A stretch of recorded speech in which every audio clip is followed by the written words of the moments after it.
very welcome to the JMac Podcast. I'm John Cavan. Of course, the podcast is brought to you by MyGames.ie. MyGames.ie designs and manufactures unique sport memoirs, providing products for players, management, and supporters to remember sporting occasions forever, personalised with key details of games within the memoirs. So check out MyGames.ie. And tonight, I'm joined by Gael Life journalist Mal McMullen and GA Statsman Matthew Hurley to talk with last weekend's GA Alliance Football League action and a bit of crack and a bit of banter for the next while. The Monday Club is back. Mal, how are you?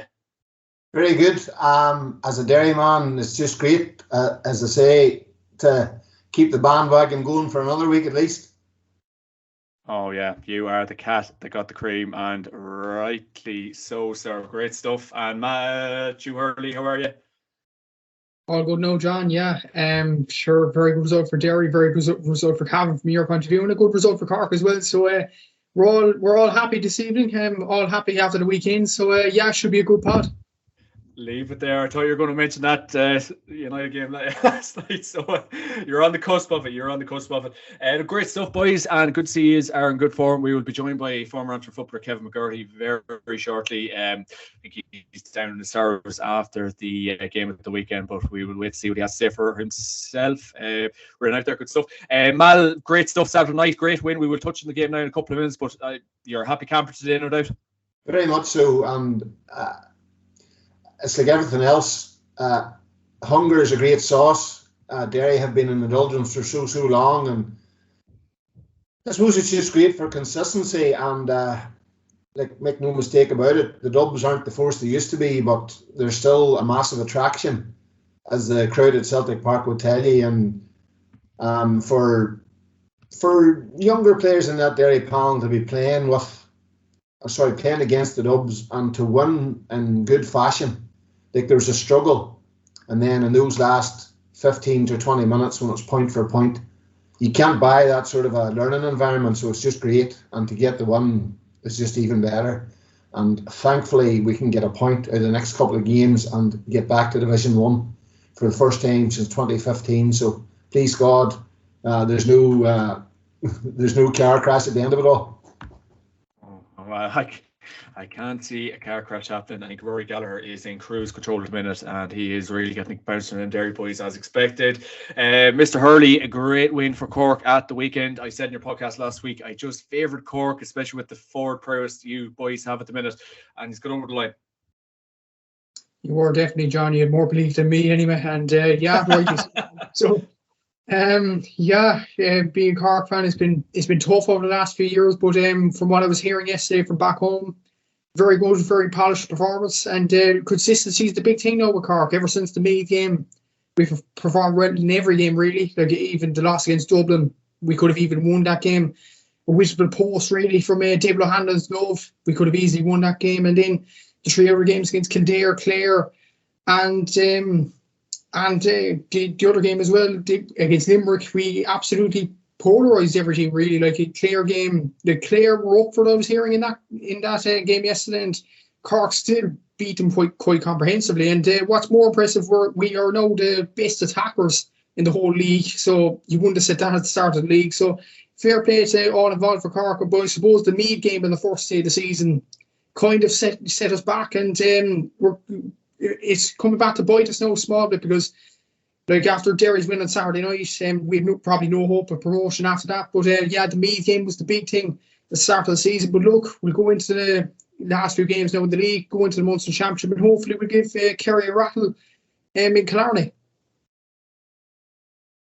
Yeah, things are definitely on the up for Cork, make no doubt about it. I suppose a bit of housekeeping before we crack into the action, lads. The player of the week, GA.ie player of the week nominees this week are Mr. Jack Carney from Mayo, Tyrone's Matty Donnelly, and Galway's Paul Conroy. So it'll be interesting to see who gets the big award this week. And then the team of the week on GA.ie is Loud goalkeeper James Caliph, Conor McCluskey of Derry, Aidan Falker of Armagh, Niall Sharkey of Loud.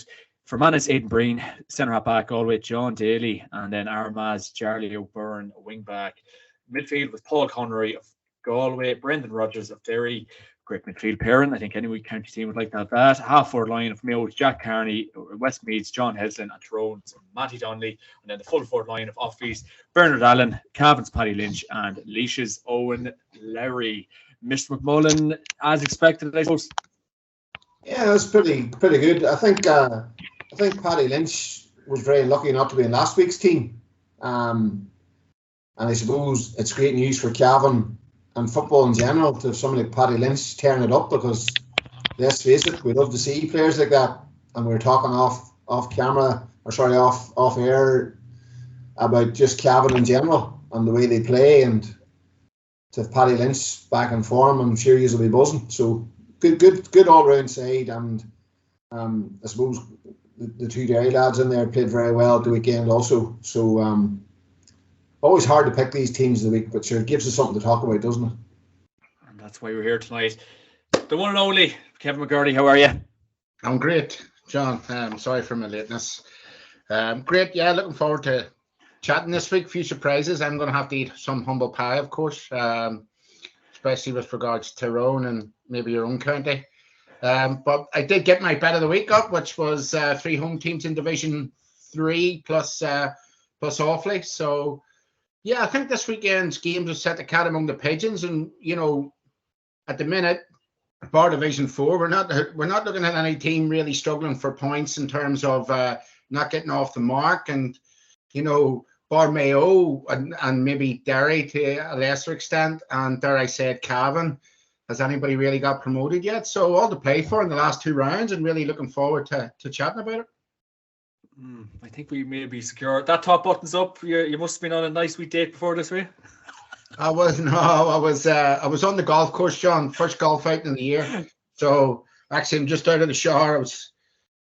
I got some of that fat belly off walking around 18 holes this afternoon in the beautiful North Lanarkshire sunshine. So yeah, it's a wee bit depressing having to come on and look at your face all day after them beautiful sights.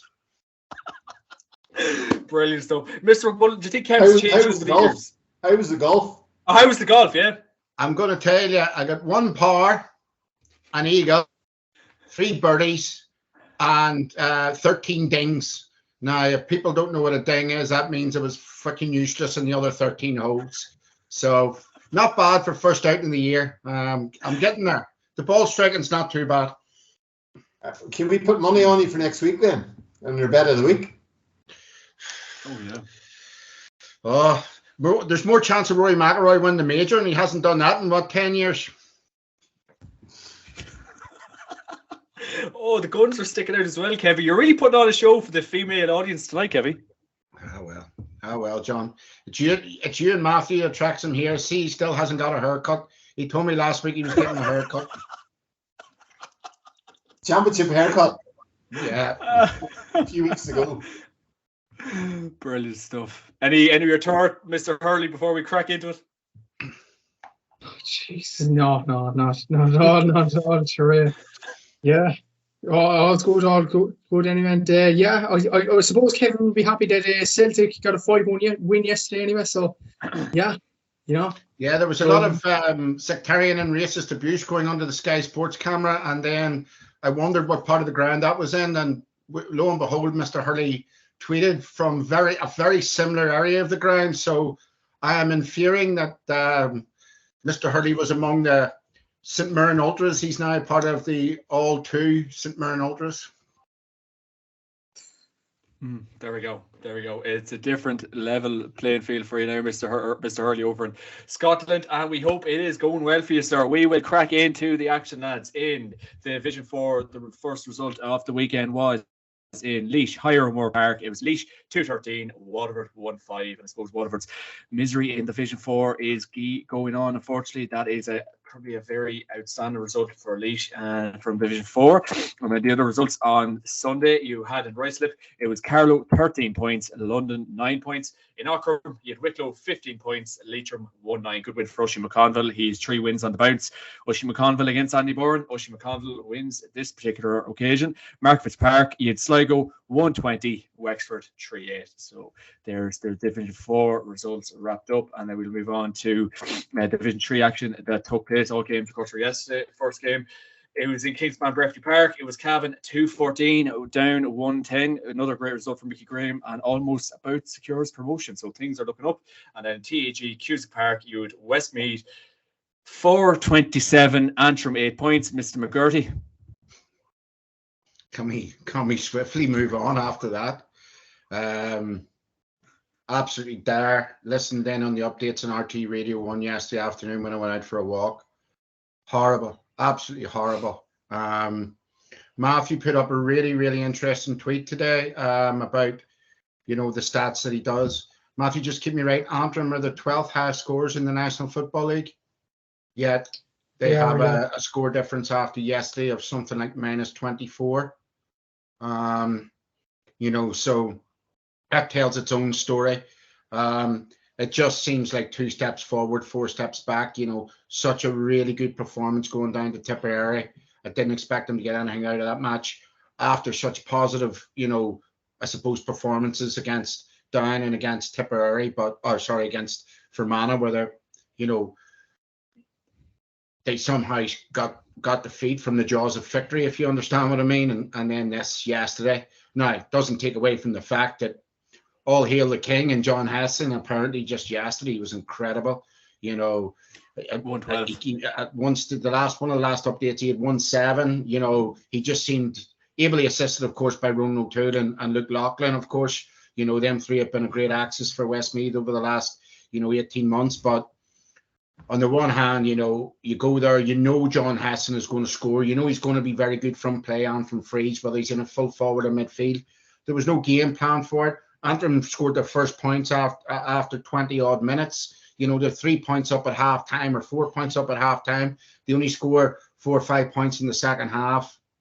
Look, it's not looking good. And, they've Cavan coming to town in 2 weeks' time. Cavan on a roll. Obviously, I think Cavan are promoted, but Cavan will want to cement that promotion with 12 points. I fear for Antrim again in that game with the motivation in the camp. And then, of course, it'll be a do-or-die game last day out against Longford, away to Longford. And the only thing I'd say, the negative for Antrim is that Longford's performances over the last 2 to 3 weeks have been gradually improving. They went well yesterday against Offaly for long periods of the time. Immediately after half-time, Longford looked to be in the ascendancy, actually, in that game. So, that's going to be a do-or-die game. And I suppose the other point as well is score difference may come into this, who goes up and down. And yesterday did Antrim no favours in that. So, totally a day to forget with Andy McEntee, but I suppose the only positive is it's probably all going to be down to that last game against Longford that will decide their fate in Division 3. Yeah, I suppose, Kev, we did have this kind of conversation before about Andy McEntee going in and taking that role, and I know he kind of did say, like, when he stepped out from the May gig, that he wasn't going to just jump into anything else, and I suppose he did kind of jump into this Antrim gig, and the results haven't been going his way. A penny for Mr. McEntee's thoughts, Kev? Yeah, I suppose look, we have to also understand that this man has come in. He didn't really understand Antrim football a lot, I don't think, in all fairness to him. He's had to get his feet underneath the table very quickly. A lot of the more experienced players that he would have relied on, the likes of Mick McCann, Tomas McCann, the Paddy Cunninghams of this world. Yesterday, unfortunately, due to a death in the family, Patrick McBride, who's a very important senior player for Antrim, was unable to line out. So all these more senior players aren't available to Andy McEntee.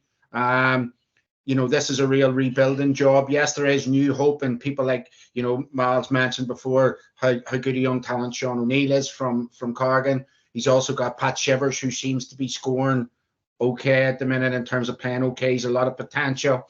The 2 Finnegan brothers from St. Bridget's. So we have to accept there's a lot of new players in there, but he must understand, and I'll say this again 6 weeks on from my last talk to you about this, Antrim need to build from the back forward. They need to concentrate on shoring up defence. They are scoring quite heavily at the minute, as Matthew's tweet has articulated, but they're also conceding heavily. So while one part of the game plan is quite functional in terms of scoring, the other is totally dysfunctional. And my argument is to build any game plan at all. And Mal's own county, and I suppose we've seen it on Saturday night, Derry is maybe a perfect template for anybody for that. They sorted their defence out. They sorted their defensive structure out. And now going forward as well, they're quite potent. So, Antrim need to go back to basics, sort out their goalkeeper, sort out the defence, sort out their kick out. To concede 4-24 in any game of football is ridiculous. It might be acceptable if it's a Division 1 team against a Division 4 team. But, this is two teams in the middle of Division 3. So, a very, very poor performance. And I suppose the last bit I'll say on this part of it is, in a 7-game National League, you always have a game or performance where you don't, perform to the best of your ability. Even Cavan maybe they weren't great yesterday at times, but they scraped through.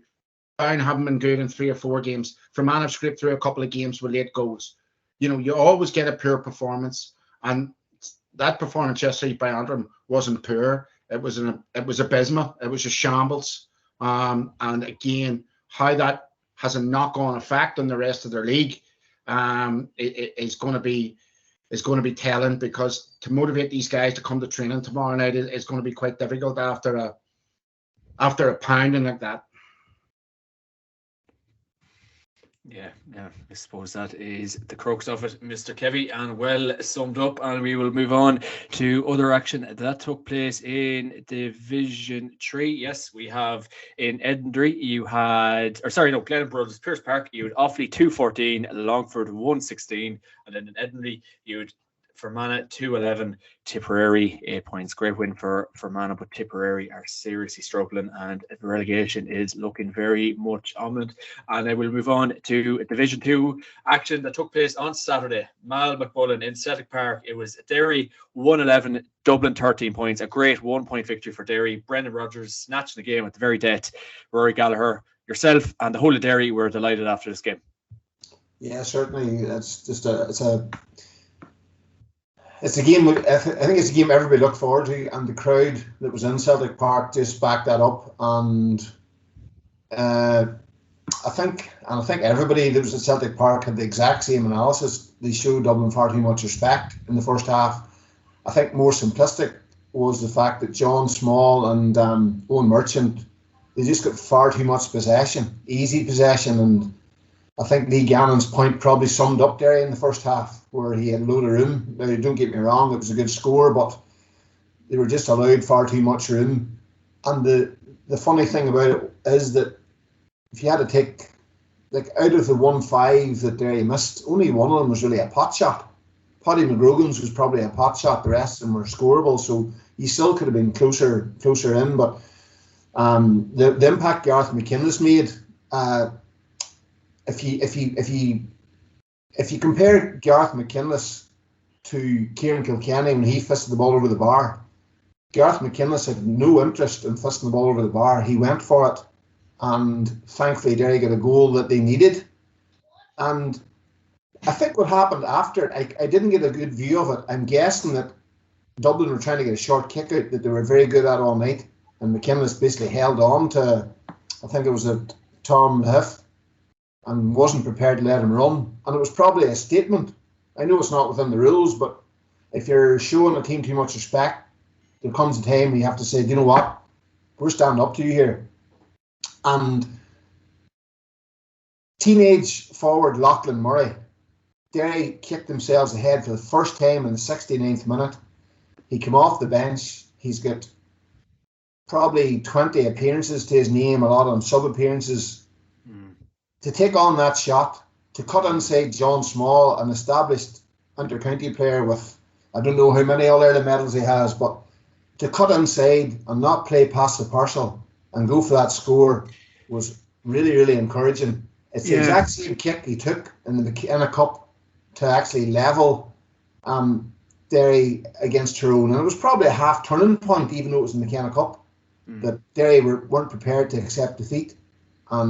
And then obviously Oshie McWilliams had a beauty of a point as well. So and Shea Downey came on, won a free, and then Niall Toner was brought back on again, which was a sort of a bizarre move, bringing somebody who went off. But when the game was in the mix, Shane McGuigan had missed a chance to win the game, and I thought a draw would do us. And then you're thinking, what happens if Dublin score? And it was Niall Toner who won that ball up the sideline, and then I'm fed up saying what sort of a player Brendan Rodgers is. Just to do what he did was immense. And a full 40 minutes after the game, he was standing for pictures, signing autographs, and all the rest, and still had 2 or 3 minutes of time to chat to me about the game for a wee interview I was doing. Just a complete gentleman, and his dad was standing beside him with a Man of the Match award tucked under his arm, and he probably looks like he can play football as well. He's in some shape, but a great result for Derry, and obviously a game of 2 halves, but brilliant stuff. I suppose it is really a good sign of a good team as well, Mal. Obviously, first half, Derry were struggling. And I suppose whatever Rory Gallagher might have said at half time, it really did rally the troops, and it worked. And I suppose they really went to Dublin. And I suppose Brendan Rodgers to do what he done at the very end, to have the legs. It was a remarkable second half performance. I suppose anyone watching on GA wise, it's a really good show of resilience and character, Mal. It is, and if you look at Brendan Rodgers' performance, like, he spent probably the majority of the first half chasing after Brian Fenton, and then to still have the legs to do what he did at the end. It's back to the Ulster final where he did something similar, him and Conor Glass up the middle. So, and that's back that level of conditioning that Derry have brought. But I was actually quite impressed with Derry, with the way they managed the game late on. They took the right options, and those 2 scores that I mentioned from the 2 subs, Murray and McWilliams, like they were top-notch scores. Like, if David Clifford does that, they're saying wow, as he did against Tyrone with a real whopper. But from a Dublin point of view, I did say it on here last week that Dublin had more to prove than Derry. And when I was driving up to the road to Celtic Park, I think it was Enda McGinley had said on a podcast that that this was the test that Dublin needed, and I thought to myself, oh my God, Derry are now a barometer for Dublin. And I thought to myself, they actually are, just by the way they're playing. They have a long way to go. They're not the finished article. They still need another top-notch forward. I'm not saying they don't exist, but they need somebody to come and kick another 2 or 3 points a game up front. Maybe Lachlan Murray's that man.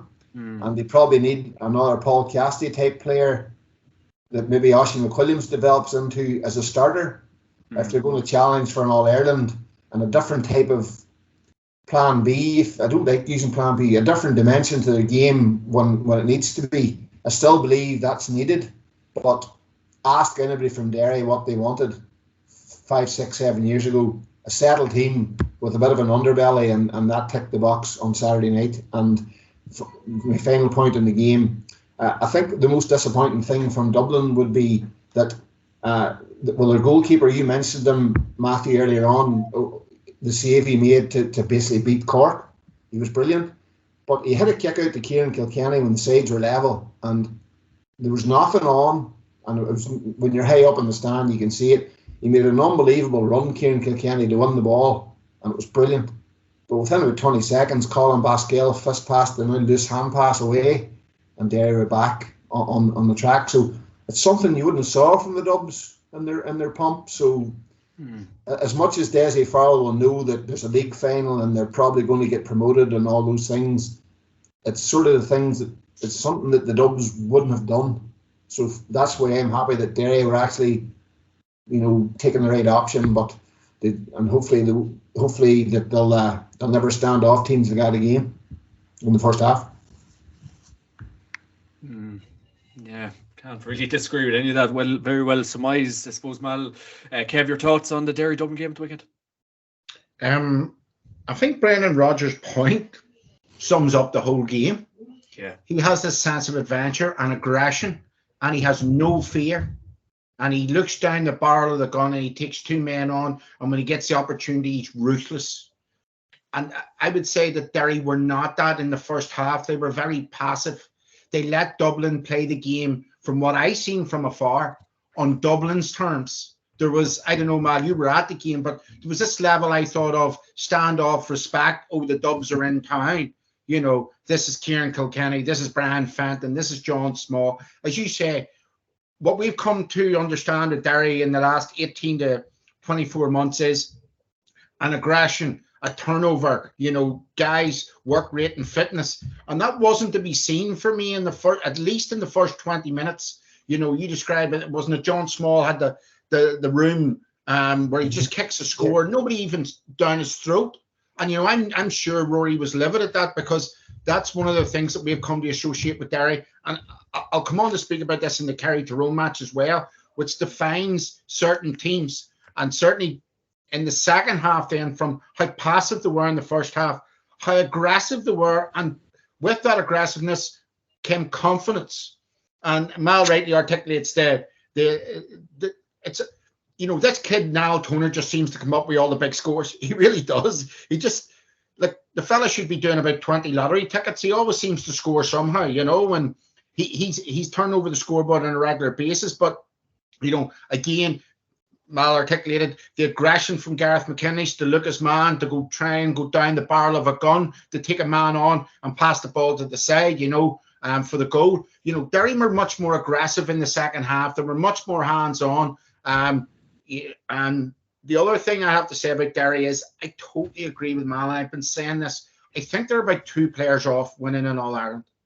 Now, we're talking about guys coming off the bench. Obviously, Toner went off and then came back on, but McWilliams, Shea Downey, who we all know is a very, very capable, guys who have followed underage football know this kid is a very capable footballer.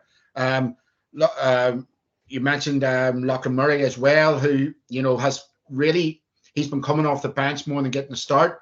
But I think they're about 2 players off in All-Ireland at the minute. For me, Derry, they can't afford in the latter stages against big teams to start the way they started. They must be what they were in the second half.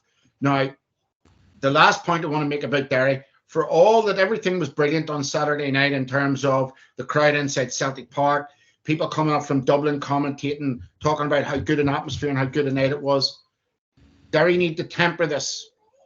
This is quite early on in the season. Yes, it's a big motivation boost. Yes, it's a big win. It's a signal to every other team in the country that they're right up there with the best. But, there's a lot coming down the line. Mal articulates they'll probably be playing Dublin in the final here in Croke Park. I would expect a different Dublin certainly to turn up. And, can I just say this on Dublin? Dublin, for me, are very functionally broke. They have a great pick of players, but certainly the players that Desi Farrell picks would not be the players that I pick. For example, I've yet to see Craig Diaz getting a great run for Dublin. I know Diaz, he can play wing back, he can play middle of the park. I want to see him getting a run. He brings you something different and offers you something different. I want to see Colin Basquel maybe go out to centre half forward, getting a start, go out to centre half forward. When he played for Ballyboden, out there, he was he could not only cause a threat, but he also brings other people into the game. I'm not sure Dublin have the right mix at the back as well. I think the full back line can at times be vulnerable. For me, he's not, as I say, functionally, I think they're a wee bit broken at the minute and he needs to change things up. Maybe Kieran Kilkenny into full forward corner into the corner. I don't know, maybe Kilkenny starting wing half forward. Maybe Tom Lehefkin back out the wing half forward. He played some there last year. But for me, he needs to mix it up a wee bit. I know they don't have the quality of player in terms of the genius that was Conley, or, how aggressive Johnny Cooper was, or how well that Cian O'Sullivan, monitored that back line or thought about the game. But certainly, it's now, 18 months into this Desi Farrell project, and I'm not sure that he's picking the right players in Dublin in the right positions. And that's a personal opinion. But if I was him, I'd be experimenting over the next couple of games, because I do think they have enough and they will get to the league final. But further on down the line, I see them being vulnerable when it comes to the last 4 to 6 of the championship. It will be very, very interesting to see how it all pans out, but that is a great win for Derry on Saturday night. And Brendan Rodgers will not have to buy a pint in Derry City for the next year, I would be imagining. And we will move on to Sunday's action in Division 2, Cusack Park, Ennis. It was Cork 3-10, Clare 1-8. Matthew Hurley, Cork are scoring goals and winning games. Exactly so, yeah, and it was a bit of a struggle. Like in the first half, I was hearing this game on C103 Cork, especially at halftime. It looked pretty bad, 1-4 to 1-3 down. But in fairness, the players show great results to get back into the game. And in the past, in Ennis, Cork have got hammered and beaten around the place. But in this game, Cork looked in control in the second half, particularly, and that's a pleasing aspect. particularly for the side. Like when you look at when the chips were down, we got 2 goals from Matty Taylor and Sean Poulter, and one of them, Sean Poulter, centre forward. He's now scored 4 goals in the National League. I think he's actually found his position now. He used to be in and around the defence, at corner back, at centre back, at wing back, but now he is a lively forward now, and I think everybody is afraid of this guy because he can run all day. He has the skill, he has the finishing ability. It was just about the fitness with Sean Poulter and finding his position, but I think he's done it now. He's an unbelievably talented player. And what's worth noting as well about Cork, they were missing their top scorer yesterday, Stephen Sherlock, and they still beat Clare quite comprehensively. Sherlock, obviously, I don't know what's wrong with him. I think he's injured, but Conor Corbett came in, did a very good job. Chris O'Jones has now scored 11 points from play in the league, so he's firing on all cylinders. And even in the Dublin game, he didn't score, but he was causing Keane Murphy all sorts of problems in that game as well. Brian Hurley's doing well. Rory Dean came into the team instead of Brian O'Driscoll yesterday and did a very good job coming back in with a bang. Owen McSweeney, the midfielders did very well. Daniel O'Mahony, full back. So it's a settled team now for Cork, and we're adding a bit of consistency. Like since the Meath game was probably annoying in the fact that we conceded 3 sloppy goals. But when you look at the next 4 games, there's a consistency in performance, and that is the pleasing aspect for Cork at the moment. Like we would have struggled against the likes of Kildare, Clare, Limerick, Clare, all them teams in the past few seasons, but we're putting them away with relative ease now. So that's a really big aspect for Cork. I think the next step is now to be a well-improving Low team in 2 weeks' time. We know how well Low have played against the likes of Kildare, the likes of Clare, even though they lost that game in particular. They beat me quite well as well. So if we can go up to RD and beat Loud, that'll be a statement of intent for Cork as well. And I'm positive about this team. I probably was more positive now than I was last week, now that we've beaten this Clare side. And this might be an unpopular opinion. I don't know what the lads think, but I think Cork could have a serious year this year. Like, we're putting teams away with relative ease, the likes of Clare, the likes of Kildare. And when you look at Munster this year, we're on the side of Clare and Limerick. I think a Munster final is definitely there for us. And then going into a game against Kerry and Killarney, I don't think there's any pressure on this Cork team to deliver a win particularly, but I think this team could deliver a performance. It won't be double digits like it was in the last few years. I think Cork will definitely put it up to Kerry, seeing as Kerry are performing pretty poorly so far in Division 1, as shown by the game at the weekend, particularly against Tyrone. So I think Cork could have a serious year this year and could be a team to watch. And look at the score this year, 13 goals, and that's in 4 games. This Cork team is firing, and I'm more positive than last week about Cork, and I'm happy this week. It's a very, very good win. Matthew, just on that, like last week I spoke about Derry going at Dublin, and if he came up short and waking up on Sunday morning and realising that they're not far away. When I was driving to Celtic Park, I was thinking to myself, if we don't get a win today, we're going to have to go to Páirc Uí Chaoimh and win. And I was thinking to myself, the Dublin game was nearly make or break. No, sorry, not make or break. The Dublin game was massive in the fact that you keep the cards in your own stack without having to go away on the last day. So I'm so happy we're not relying on that game. I just hope we can get a point next week. But you're talking about RD. Cork's free scoring. That's some test for Cork. You're talking about coming out of RD. Niall Toner's 2 goals, actually, one on RD and one obviously last weekend, dug Derry out of 2 holes. So if you're looking to find out if Cork have got an underbelly to match their scoring rate, you'll know about it after RD. And if you come out of that, why not? Why not? Throw the kitchen sink at Kerry in the championship. Exactly. Yeah, so, and I suppose with the Derry game, like I was thinking ahead to the Derry game, especially if Dublin managed to beat Derry on Saturday night. And I know Derry are a much better team than Cork. Like, they're much better physically conditioned.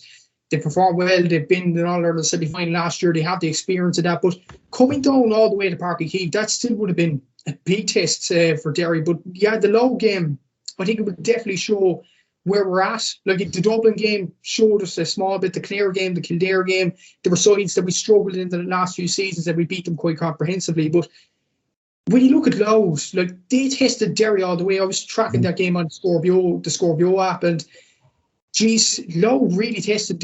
I think they were nearly ahead of Derry. Correct me if I'm wrong, no mal going to the last 10 minutes of that game, and then goal. You see that game. every turnover that Louth made, the home supporters were just, it was like one of those third round FA Cup matches when Arsenal went to somewhere, like a Premiership went somewhere for the upset. It had upset written all over it. And if I was Louth that day, I'd be thinking, right, the Ulster champions will come to town. Let's see what they've got.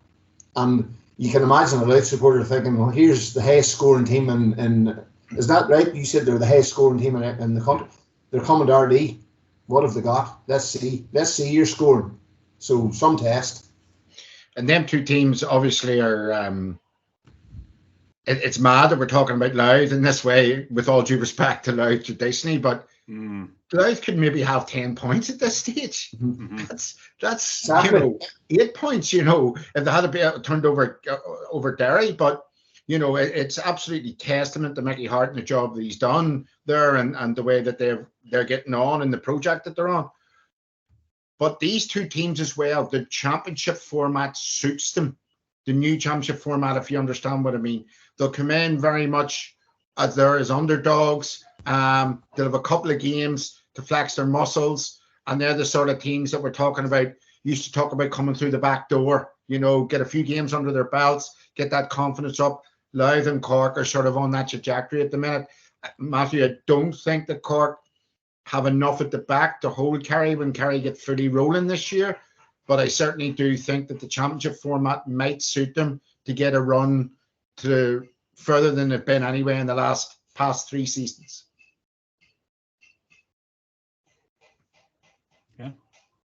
Yeah, happy enough, lads. Happy enough. There we go. We will move on to action in RD. As the aforementioned Louth, it was Louth 2-11, Kildare 12 points. I suppose Mickey Hart is getting a serious kick out of them. Louth gentlemen. He certainly is. I didn't see this game, to be honest. All I know is the score, and I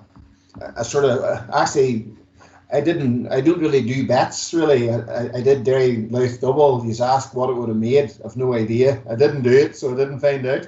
But, same old story, Mal. Didn't go near it. But my point, what we're talking about, Louth, it was going to be a nightmare spot for Kildare, who now... Are Kildare gone now?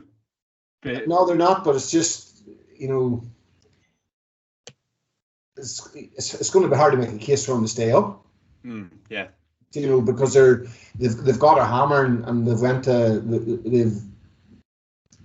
got turned over by Louth, and as people have been tweeting since Sunday evening, are Louth the second best team in Leinster? That conversation is going about at the minute. So as I say, I haven't saw that game, but your question to me, Mickey Hart's certainly getting a great turnout of them, and him and Gavin Devlin deserve a lot of credit for what they've done in there. And I would know Dan Bannon from the Life and Proud podcast that he does there, and he does a great job with it, and just Louth man to the core. And he just says, look, they're getting everybody out to play. Whenever Derry went to play Louth, he says there'll be some crowd in RD Mal. He says it'll be packed, and they'll come to see Shane McGuigan, and they'll come to see Conor Glass, and they'll come to see how they'll match up against them. And it was a great occasion. Like Kev, you chatted about how tight the ground it was and all that, but like the atmosphere was magic. It was a great occasion. Wouldn't have been much good if you had to get turned over, but that's obviously what happened. So, like you chatted there about Louth being in 68 points, 10 points even. It wouldn't have been, And then if you go to Antrim, like for example, I've been following a good wee bit of Antrim. I was at a couple of their games. They could have been sitting on 8 points. Like the Westmeath one was obviously a complete gulf with whatever way it worked.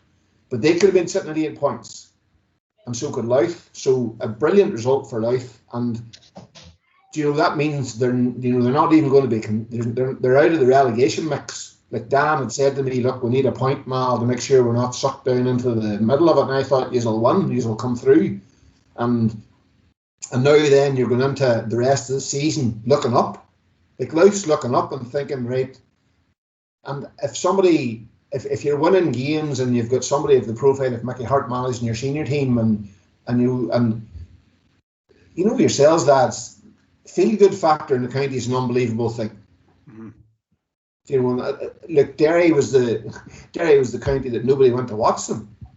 Now it's packed. The feel good factor, cannot be underestimated. So you can imagine a Louth player who maybe didn't commit to the panel, or he's maybe hanging in around 17 or 18 years of age, and does he want to play inter-county football or does he not? Now he's bound to say, bring it on. I want to go and play. So it'll be interesting to see how much further they can go from where they are now, but a great result, and I suppose it's one I think most people expected.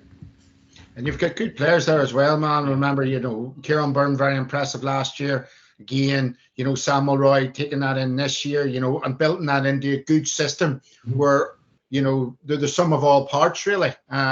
Because the forwards can get all the credit, but realistically at the back, they're good as well. And listening into some of this game in RTE, the big issue for Kildare was Jimmy Hyland wasn't playing, who gets the majority of their scores or is the most accurate free taker. And, every time Kildare seemed to claw Louth back, a small bit, Louth kicked on and kicked on and kicked on. So, that mentality as well is really important there, when you're coming in against Kildare, who traditionally would beat Louth, but yet the mentality now in this Louth team is very, very strong. The system seems strong. They've got go-to players. As you say, they've got a good crowd behind them. And it's such a positive story. And look, in the next 2 weeks, they face Cork and Dublin. That's their last 2 games in the league.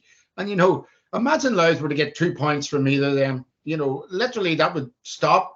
They will decide whether Cork or Dublin ultimately get the league final. Mm-hmm. That's who will. It'll be themselves and Derry. So, it's been a great league for Louth. And I'm ready to eat humble pie. I thought at the start of the year that it would be a very, very difficult Division 2 for them. Just on it, I'm not sure of the exact figures, but I think they had a load of injuries.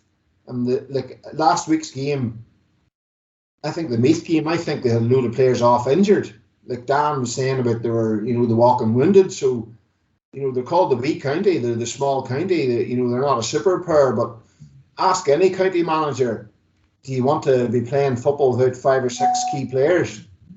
And that's even another reason why they're doing really well. So, and like Cavan, you're chatting about, an example, that Derry would be an example that somebody would follow to try and just get your ship back on track. Look at Louth. Yeah, great template, Mal. Great template, yeah. Yeah, I said this last week. I mean, everything about Louth at the minute is brilliant. Peter Fitzpatrick's in there, former politician, former county manager, of course. Their training ground's brilliant. They've got great plans for a new stadium. Yes, they don't have a great pick, Mal, as you've said, but they're maximising the sum of all their parts. Mickey Hart's on for another 3 years, I think it is. I think they've got a real good fundraiser going down there as well. So, fair play to them and all credit to them, even behind the scenes for what they're doing in terms of development, and, put some of the rest of the counties to shame, if I'm honest with you. Mm-hmm. Invest in your team and you will get the results, like anything. And Louth are flying, and Mickey Hart and Horst Devlin are happy men this week, and the sky is the limit. And we'll move on to the TUS Gaelic Grounds. It was Limerick 17 points, Meath 2-11, a draw in the Gaelic Grounds in Limerick. Surprise result, Mr. Hurley. We did think Meath were going to get the win this time. Yeah, well, I thought Meath were absolutely going to pulverise Limerick in this game, especially with Limerick conceding 6 goals against Cork last week. I thought Limerick were gone. But when you look, actually, I looked at the table this morning. Limerick's next 2 games are against Kildare and Clare.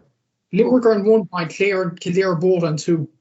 Look, if Limerick show the same fight as they did this game against Meath, anything's possible, lads. I think Limerick have a real fighting chance of staying up. And over the last week or so, I think Limerick could definitely cause a few surprises. Like Meath, it probably shows this game in particular. Goals were a big thing to keep them in games. Like they've scored, I think, one of the most goals in the league. But I think only London, Watford, and one other team have scored less points than Meath in the whole National League.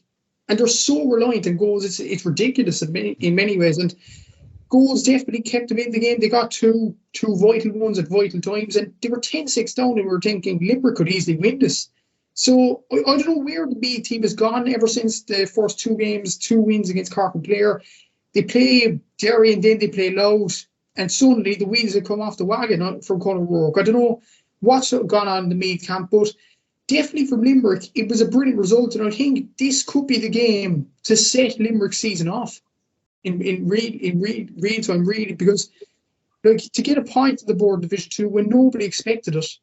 Limerick have just got it, and I think they genuinely have a chance to survive, considering Clare haven't finished off games particularly, and considering Kildare's form as well, having not scored a goal in the National League themselves. So Limerick have every chance of staying up. Yeah. John, just a point, listening in this game in RTE, and Matthew said at 10-6 at halftime, and actually the RT radio correspondent said that the Meath management took at least 8 minutes at halftime for a conference. They were so worried about their lack of passion or the lack of drive going forward. The Limerick were all over them. And Matthew makes a really good point about Meath. If you actually look at their stats, in the Clare game, Matthew, they won the second game around. I think they scored 3 or 4 goals in that game. That was actually what got them over the line. So, there is a point there to be had that maybe there's not enough going forward for Colm O'Rourke. I think on 5 points, and with the games that obviously Clare and Limerick have to play each other, Kildare and Limerick have to play each other, I think 5 points is enough to keep them up. But there is some worrying signs there. I still think, Ray Dempsey and Limerick, look, fair play to them, they bounced back from an absolutely shocking result, a hammering against Cork, and it's always good to see a team bounce back, but I still do think that they're the favourites to go down in this. I still think that Clare's performances going into that next game, Clare are performing quite well. They're just not getting over the line at the minute, unfortunately. Yeah, there we go. And we'll move on to action in Division 1 on Saturday night at the Boxers Athletic Grounds. It was Armagh, 13 points, Donegal, 10 points. A good win for Armagh. Johnny Murtagh is a happy camper this week. Up and down sort of game. Donegal probably had chances to win it if Mr. McBurdy or Murphy were around. Unfortunately, they're not about. Well, Murphy is completely done, and McBurdy, of course, is injured, but that's probably the men that would have been looking for Saturday night. They weren't there. Armagh got the win. They'll be happy, Mr. McGurty. Is there a lot to say about this game, bar the fact that Armagh got what they needed? I don't like watching Armagh. They're not a great watch, if I'm honest with you. Again, this whole... Go ahead. Sorry, no, Kev. I seen a podcast during the week, and like a lot of people are kind of saying they don't kick nice scores. Like they have to work so hard for all the scores to get. Like you don't see fluid kind of football. It just seems every score's hardship. If you get me. Yeah, it's very laboured. Their build-up is very laboured, very measured in ways, and they go through an awful lot of possessions. It'd be interesting to see the stats for the guys out around the middle, how many possessions they go through. Ethan Rafferty goes through a game. Again, they're still playing that game. I don't know what Mal feels about this, or I mean, this could be a podcast on its own, or Matthew feels about this. I like the Ethan Rafferty experiment. I just don't know if Ethan Rafferty is the man for that experiment. If it was Connacht Gilligan or Aaron Kernan, I'd be a lot more happier, guys that are a lot more solid on the ball. And we'll probably come to talk about the Mayo Roscommon game, where again we've seen that sort of experiment cost one of the teams in terms of goal. But look, Armagh have been very laboured. They're on 5 points now. They'll probably be disappointed in the Mayo game that they had in the athletic grounds. They possibly should have took full points there. The games they have coming up, obviously the Tyrone game is going to be a major one. I don't think 5 points is going to be enough to keep them up. I do like, the fact that Conor Turbitt's stepping up. Andrew Mernan's coming more and more to the fore. We obviously have Ryan O'Neill in there. They're very much similar to Derry in a way up front. I would like to see 1 or 2 more score getters. We talked earlier on about Derry maybe needing that other forward come in, kick 2 or 3 points. I think that's the same in Armagh. Good to see Rory Grugan back playing as well. He's missed a couple this year. So, look, on the flip side of that, again, I said a number of weeks ago, I did fear for Donegal. I thought they've got 3 points. Obviously, the one against Kerry we'd never seen coming. The point then against Galway, they'll probably be a wee bit irked they didn't get another one from that. Their games coming up do not bode well. They've got, I think they've got Mayo, and they've got, I think the last one's Roscommon. Mm-hmm. So that Roscommon game could be crucial for them in terms of staying up. But they look a bit lost, or, without a focal point up front, really. Obviously, McBurdy and obviously Murphy's retired, so let's not dwindle on that. McBurdy's such a big name, and he comes up with such big points and has done for a long time. Langan, Kieran Thompson, and previously kicked points from long range, but I just don't see them having a focal point in attack. And that's part of my problem with them. Again, at the back, they look a wee bit lackluster in the full back line. And obviously experienced heads have gone there. So, look, I do worry about them a wee bit. But you can just never tell with Donegal, but because they've been so, schizophrenic in the league. But let's be honest, I watched it on Saturday night, and I don't know what Mal and Matthew's feelings are about this. It's a game I'd rather forget about it. It wasn't great viewing, let's just say that.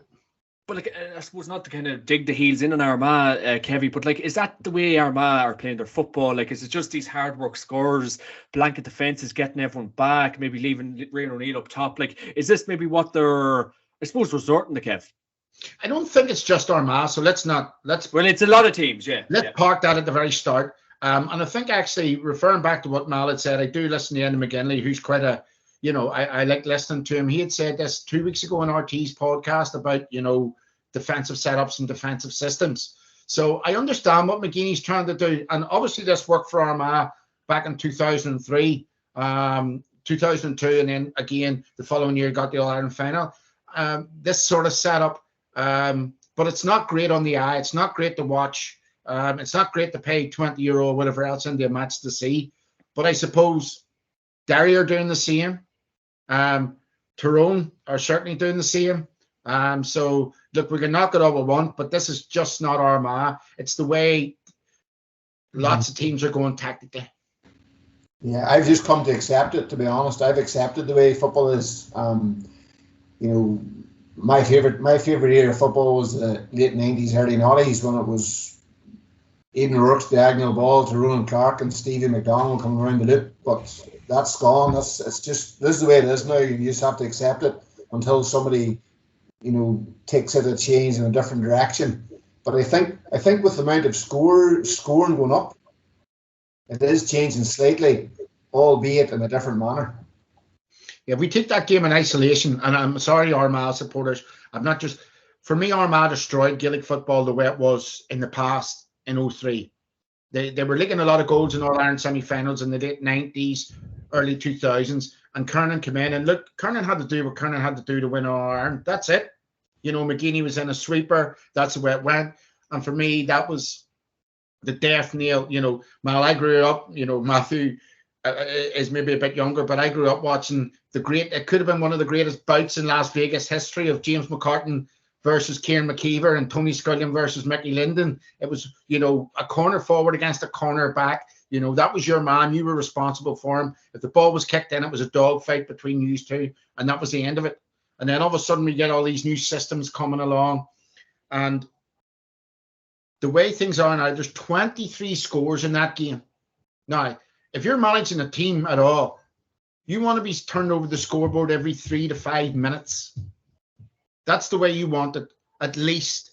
We're not seeing that, Kevy. We're not. That. And that's the problem, and that's why the product's poor. And that's why the quality of games is so bad. And I've come to accept it, but my difference from Mal is, I'm sorry, Mal, I'm speaking ignorantly here, or Matthew. My difference is I want to try and see how we can change that. I want to see how we can get rules to change it. I mean, you take that game in isolation. As I said, it's not one that's going to live long in my memory at all. Armagh had to do what they had to do, and in a way, Donegal were a wee bit passive. But you take that in isolation to the game that Matthew's talking about down in Cork Clare. The amount of scores on offer there, the free-flowing football. Cork missed a penalty in that game and sort of changed the game in Cork's favour because they reacted to it. Or even, the game we got in other games that were quite high scoring. The Monaghan-Galway game was a higher scored game than that. So for me, it's, some of these games in Division 1, because of the tactical battles that are being had, they're quite boring in ways. And they don't liven up until it opens up. Like without Niall Turner's goal the other night, the electric doesn't start.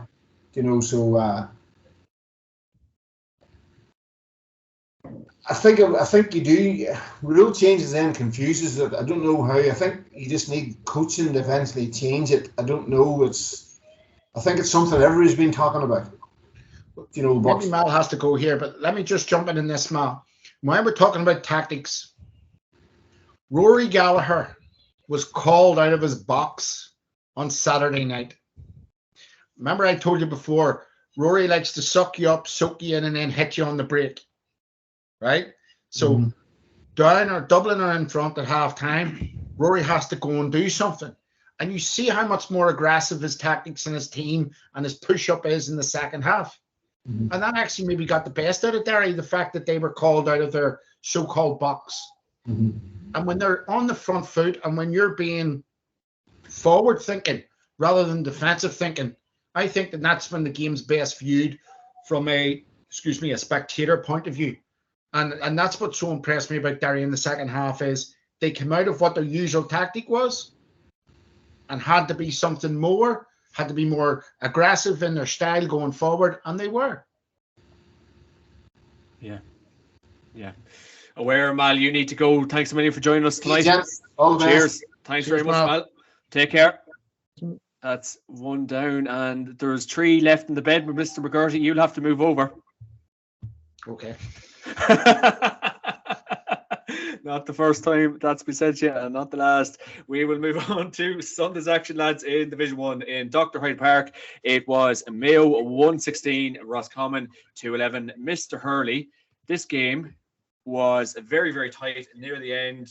Roscommon could have snaked it. They didn't snake it. Mayo, another win, but Cavan McStay will be a relief man this week. He will be, but I suppose the main thing is he got over the line, and he wouldn't have said that about Mayo teams in the past. So it's a brilliant result for Mayo. But you have to give credit to Roscommon for coming back into it. Like, it looked then buried really, and Roscommon bring on the lads like Conor Cox, who's been not firing in the last few games, and then he comes on and gets a goal. Like, in fairness, what impressed me about Mayo in general was the players coming into the team. Like, we talked about Mayo over the last few weeks, doing so brilliant with the players they had, like Enda Hessian, even Colin Reap in goal, the new goalkeeper. But they brought in a lot of new players that didn't play the last few games. Like Rory Byrne, for example, did very well. Like Tommy Conroy is the big player coming back in, scoring a point, which was actually great to see. Killian O'Connor taking over the free, taking mantle off Ryan O'Donoghue. So, like, Mayo definitely have options. And me and Aaron actually discussed this on his podcast last night. Do Mayo have probably the best squad in the country at the moment? Because you look at the talent coming off the bench, the talent that came onto the pitch against Roscommon to replace the likes of Ryan O'Donoghue, the likes of Colin Reap, and stood up when counted. So I think Mayo are genuinely well set for an All-Ireland tilt this season. I think they look very, very good in general. And as for Roscommon, like the next game now against Kerry in Tralee, I think it's going to be a big game for them. It's going to be all and end all, really. See if they stay in the league. Then they have Donegal at home. You'd have to imagine, judged by Donegal's form, you'd have to say that Roscommon are favourites for that game to an extent. So I think they'll do enough to stay in the league. Judging by their first 3 games in particular, which was really their saviour. But Mayo look really motoring on well in this season, and I think they're going to Croke Park for an Alliance League final. Who will be possibly against Galway, and would we love that Connacht Derby in Croke Park? Yeah.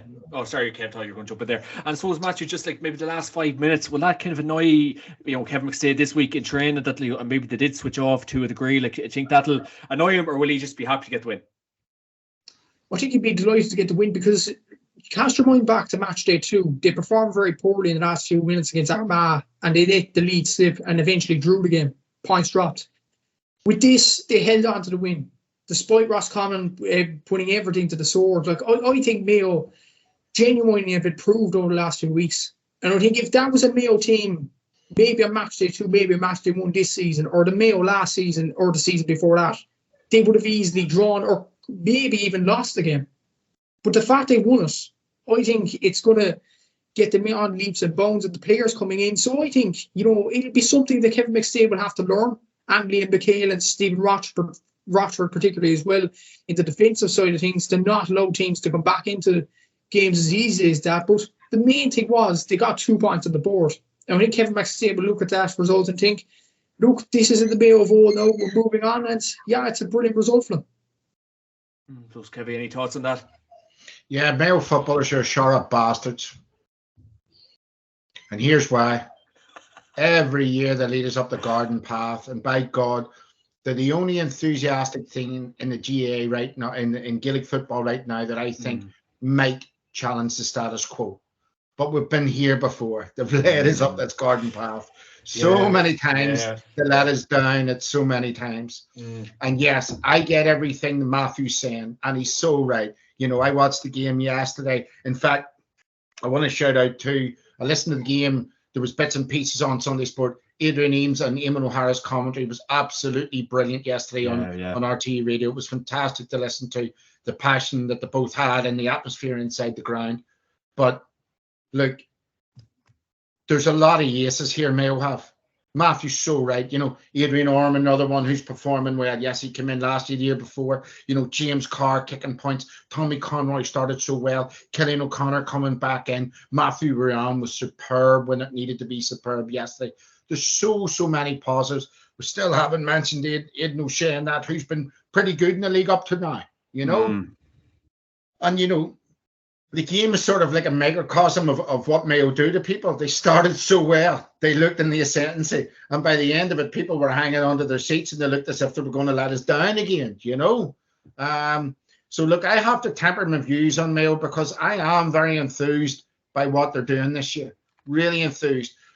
Some of the options they have from 8 up to 15 going forward look really, really, really interesting if they have everybody keeps fit. But again, we temper that with what has happened in the past. Got off the real flyer yesterday. Again, instead of come back to it, this goalkeeper experiment where the Roscommon goalkeeper comes out. Experiment is as somebody who's played at sevens, have played at maybe 8 Kilmacud finals. You cannot afford to give a sloppy pass. When your goalkeeper leaves the net, it must be 100%. A sloppy pass yesterday across their own goal, I think it was the Brand Stack, didn't go to hand, house is down, goal slips in. And once that happens, you're against an uphill battle against a quality team. Mayo certainly, after that happened, kicked on in the first half. Tommy Conroy was brilliant in the first 15 minutes. Sorry, that happened early in the second half. Apologies. Tommy Conroy was excellent in the first 15 minutes of the game. Mayo were getting points. Roscommon looked very, very passive in the first half. Now, in fairness, they came out in the second half, as Matthew rightly articulates, they made a couple of changes. The big one being Connor Cox. You know, Cox comes on. He becomes a focal point. He's very confident. I think he kicks 1-2 when he comes on, or 1-3, or he's involved in 1-2 or 1-3 when he comes on. As I say, for Roscommon, the last couple of weeks have been disappointing. The one thing yesterday was they started very poorly, but in fairness, they showed great character to get back in the game and possibly could have stole some points yesterday at the end. Possibly could have. But look, 2 defeats in a row, having to go to Kerry the next day out doesn't look good. And John, I'm going to say it. I did say it last week, and I'm going to hold my hat to it. I think Roscommon might be relegated from Division 1. And it's crazy because, like, I suppose I was building them up, hyping them up, and I thought Davy Burke was the man. 2 bad results in he's done very well. As Colin Cooper said last night on the Sunday game, these are, you know, he's one of the best young managers in the game. There's no doubts about that. And he's done a really, really great job. Remember, he was appointed pretty much later than most managers in Division 1 or who they were known going through. So getting in terms of their fitness, the way they started this year, you know, they didn't have a great, you know, Connacht League, you know, and it was straight in. And they had a big result first day out against Tyrone. You know, they backed that up against Armagh, you know. But really, the last couple of games has brought them down to reality level now. And when you look at the other results, you know, obviously Donegal are on 3 points. Excuse me, if Donegal get anything against Mayo, anything at all, you know, Tyrone have got a couple of Ulster derbies coming up, you know, and Monaghan the same, Armagh the same. So you just never know which way it's going to go. Obviously, Galway are in that mix as well. Kerry are in that mix as well. I would expect Kerry to put in a thumping performance against Roscommon next day out in Tralee or in Cloney, wherever else it is. So Roscommon probably know that going into the last game, Game 7 in the league, they're going to need to pick up a point from somewhere. Yeah, it's going to be a very, very interesting last 2 weeks, and especially after Roscommon's very, very good start. It will be interesting to see, do they stay put or go down. It's going to be a great Division 1 finishing rounds, and we will move on to action that took place in Pearse Stadium. It was Galway 113, Monaghan 10 points, and I suppose a very tricky place to go. Mr. McGurty, Pearse Stadium in Galway. Monaghan suffered that once again, and Galway have Shane Walsh back. Life is good in the pork choice camp. Kev.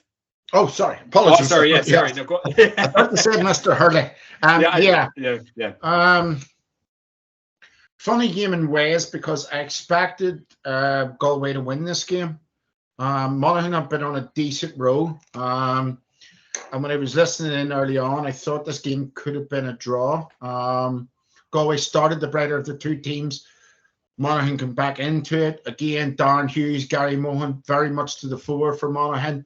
And then obviously Galway kick in. Look, the one thing I'd say about Galway is they've been very, very steady in the league. If we take it now, I think Galway have they have 6 points. Matthew, just keep me right. 2 of them have been draws. So there's only one game they haven't taken points away from. If we look at their last couple of games, they played Kerry at home, and I think, they've definitely got Armagh, Kerry, I think their last 2 games are. So I would be a bit like Matthew. I'd be thinking that they're probably sitting this evening. Porrick Joyce is probably thinking about a league final. And isn't it just interesting? We've had Mayo and Roscommon in the league, and they meet 6 weeks from now in McHale Park in the championship, and the winner of that meets Galway. So realistically, Mayo could be playing, if they beat Roscommon, they could be basically playing, Galway twice in a couple of weeks. So it was a decent performance from Galway. Always great to have the genius that is Shane Walsh back. Always great to see Matthew Tierney playing the way he does. On the flip side of that, for Monaghan, look, most of Monaghan's points will be gained at home, and they'll be going back home now knowing they've a couple of major games ahead of them. I didn't expect them, if I'm totally honest with you, to have as many points as they do.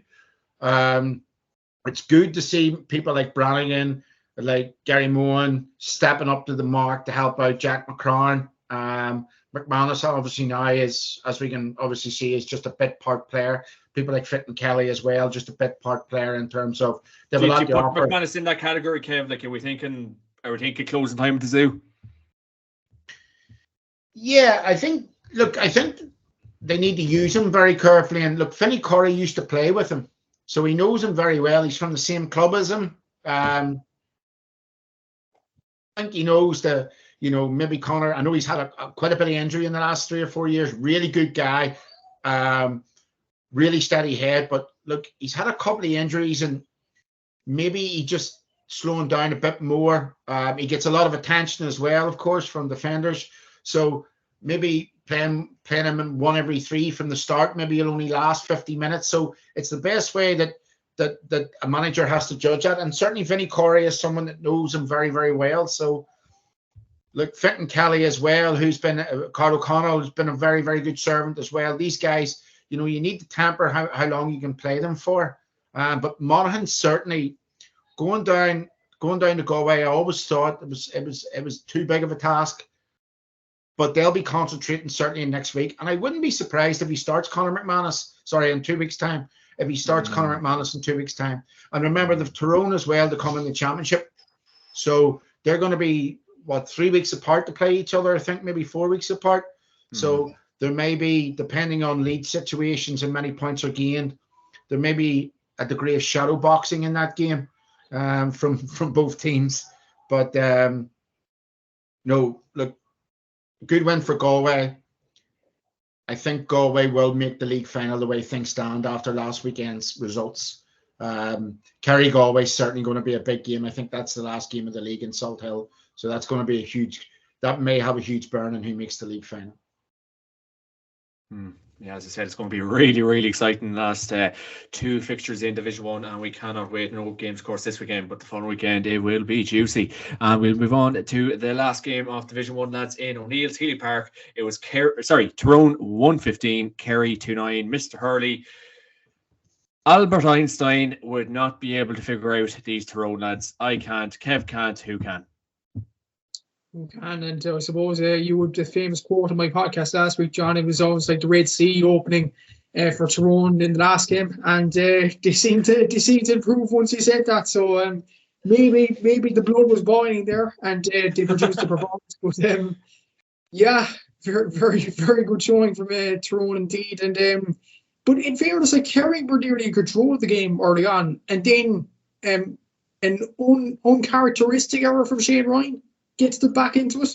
And then from then, Tyrone definitely showed what they were made of. They definitely performed brilliant after that. Like Kerry only scored 1-2 in the second half, which is beyond boggling, really. To be honest, like Tyrone was a brilliant result for them, but look at Kerry's form this season, particularly. I know Jack O'Connor said in the last few weeks he doesn't care about the league. His target is 6 points, but seeing how Kerry are motoring, even with Shane Ryan, Sean O'Shea, David Clifford back at the team, Paulie Clifford back at the starting 15 indeed as well. I don't think Kerry are motoring along as Jack O'Connor would like them to do. I don't know what you think about that, but I just don't know. Are Kerry performing to their utmost? And it's going to be big how they perform in the next few weeks. Like Roscommon, I know Cavan was saying they'll battle Roscommon and things like that, but like Roscommon was sitting up for that game. You know, it's a huge game in Killarney or Tralee or somewhere in Kerry anyway. So, like, that's a big, big game for Kerry. And as for Tyrone, 2 Ulster derbies, obviously Monaghan in Clonus. And I think, by my calculations, I think the last game between Tyrone and Armagh is going to decide who gets relegated. I genuinely think that. I think that because Tyrone will be on 4 points. Armagh, I think, will be on 5. I think Galway will have enough for Armagh in the match day 6. So whoever loses that in Healy Park is gone. And like it's going to be so hard to predict because, as you said when you asked me the question, John, like you don't know what Tyrone team's going to turn up. So that's going to be well intriguing once it comes to that game. But yeah, very good result for Tyrone. But from a Kerry point of view, I'd be worried if I was a Kerry fan. Like I've never really seen it. I suppose me and Kev, we were having this conversation earlier on. Like I've never really seen, to turn in such. I know Tyrone, Siege Vitality, get up for big games, Kerry game, not like no other. But I've never just seen it. Like it was just completely different yesterday. The defense was good. The forwards were moving so well. I know home advantage, but it was a completely different Tyrone team. Mr. Hurley. Yeah, it was definitely, and I suppose Matty Donnelly coming in really fixed nearly all their problems. Like scoring 3 points, he was on fire yesterday and definitely caused Kerry a load of problems going forward. Like even defence, Paulie Hampsey looked probably as better as he ever been this season. Cormac Monroe was pretty good. Conor Moyler still at half back was very good. Con Kilpatrick was all over the place for Tyrone in a good way. He was a very, very good presence in the middle of the field. Joe Goose, I was very impressed with yesterday. Wing forward, I was massively impressed with him. I seen him in under 20 a few seasons ago. And he was impressive then. And I think he came of age now yesterday. He was excellent in that role. Frank Burns was pretty good. Darren McCurry. And an interesting stat for Tyrone. If you include Shane Ryan scoring an own goal, Tyrone have had 20 different scores in 5 games. I don't know, take it what way you will. Is that a good sign for Tyrone that all players are getting involved? Does it mean they're over-reliant on Darren McCurry and Darren Canavan to get scores? Or I don't know what it means. But 20 different scores in any shape or form. That's some return for Tyrone. And maybe there's a positive there. Like we've been, blasting them in the last few weeks. But in fairness, when the chips were down, they definitely delivered yesterday. And the players are definitely, they fought for the badge and fair play to them. But let's not forget, like Aaron pointed this out to me as well. They performed well against Kerry and Killarney last season. Darren McCurry scoring that brilliant goal. And then after that, where were they? They performed poorly against Derry. They were awful against Armagh, the All-Ireland. So you don't know what will be made out of this Tyrone team. It will be interesting. You'd like to think that Tyrone will improve. But look at last year's form. Like, it's missing. Yeah, it is really, really, really mystifying. I suppose your thoughts on all this, Mr. McGurty, like Tyrone kind of turning the edge really, and obviously Kerry's form, as Matthew was rightly saying. Mr. Clifford kicked some whirlies in the first half, maybe a bit quiet in the second. But what was your thoughts on this game?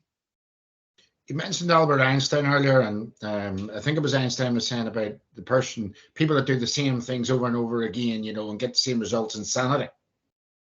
And Kerry have been insane since the early 2000s when it comes to Tyrone. They keep on doing the same things. They keep on getting bogged down to Tyrone's tactic. Now, I don't like Tyrone's tactic, don't get me wrong. People know I'm not a great Tyrone fan, I'm a big Kerry fan. But look, all credit to Tyrone. They brought Kerry down to a level yesterday, and Kerry got sucked in yet again for maybe about the 7th or 8th time, in the past 20 years in league and championship. Tyrone have the hoodoo over them. They bring them down to this level. They up their own game of intensity and tackling. And you've seen that there's a photo, of David Clifford being surrounded by 4, 5, 6 guys yesterday. And that typifies the way Tyrone approach these games against Kerry. They get up for them. Their attitude was spot on yesterday. They had a really, as I said to you, I expected a reaction from them after the Mayo game. I got that reaction. I didn't say I called this result, but I did say to you, John, last week, I expected a Tyrone reaction. And, Kerry never like going to Healy Park. Never like it. And Matthew articulates, and look, every Tom, Dick and Harry could see, after Sean O'Shea scores the goal, a couple of minutes in, we're all scratching our heads going, oh, no, this is going to be awful. Going to be terrible. That's the 9th goal Tyrone have conceded in the league this year. The wind was blowing right through the middle of the Tyrone defence's legs, if you want to put it that way, and bang, he scores, and we're thinking the worst here. And Tyrone got their act together very, very quickly. And look, a couple of points on it. They shifted Brian Kennedy inside into full forward. He's the one that puts the pressure on Ryan, who does make an uncharacteristic mistake. And by the way, he makes a wonder save from Derry Cavan not too long after it as well. Absolute wonder save at his feet. You rightly point out, Matthew, Conker Patrick was brilliant yesterday. Back to what he was in 2020 or 2021 when they won the All-Ireland. He was catching ball. His work rate was immense. He was getting up to support the attack.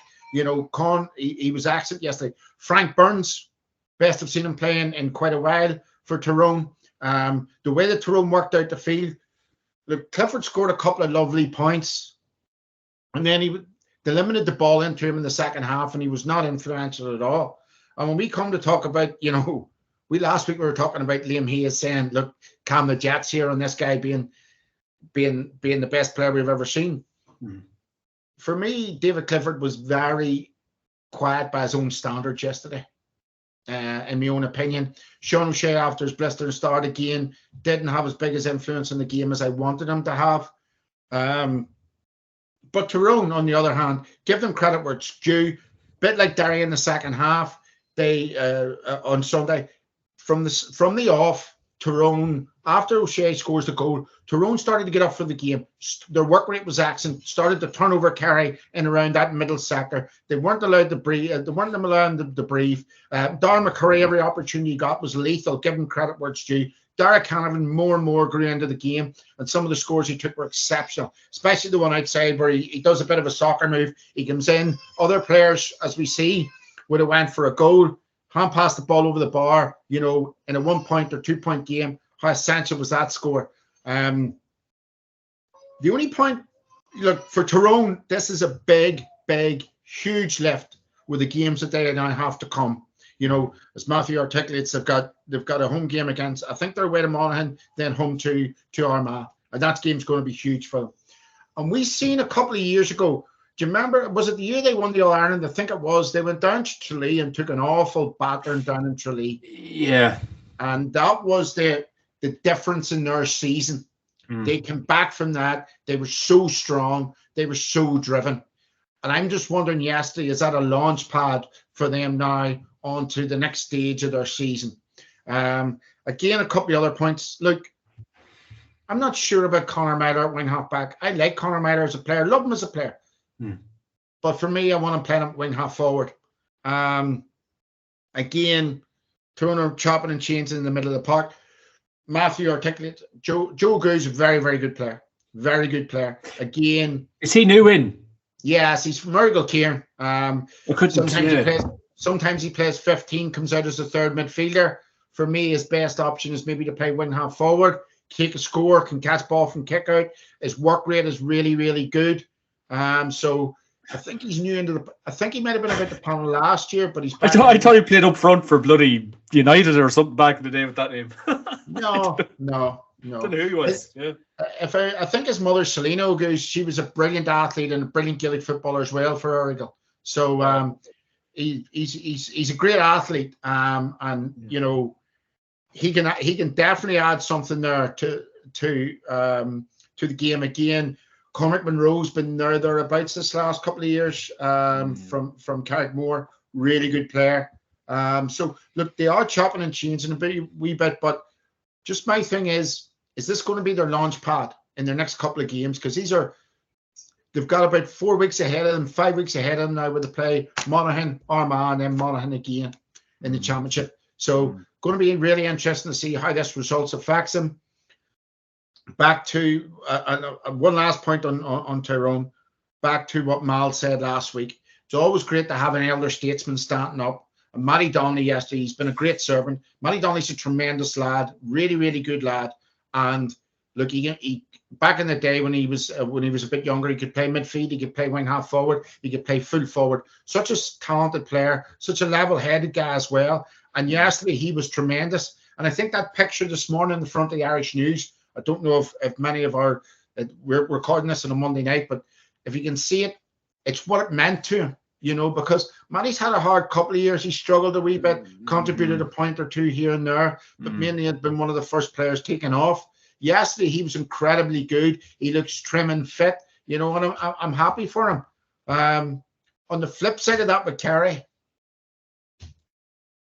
I get Matthew's point. I'm a massive Kerry fan, but my takeaways from this are, I think Kerry will be all right in this league. I think they'll finish with 6 or 8 points. Is there a hangover from last year at all, Kevin? Like, are they a bit late to get out of the traps, do you think, so far? I think there always is with the All-Ireland winning team. Obviously, the holiday a wee bit late this year.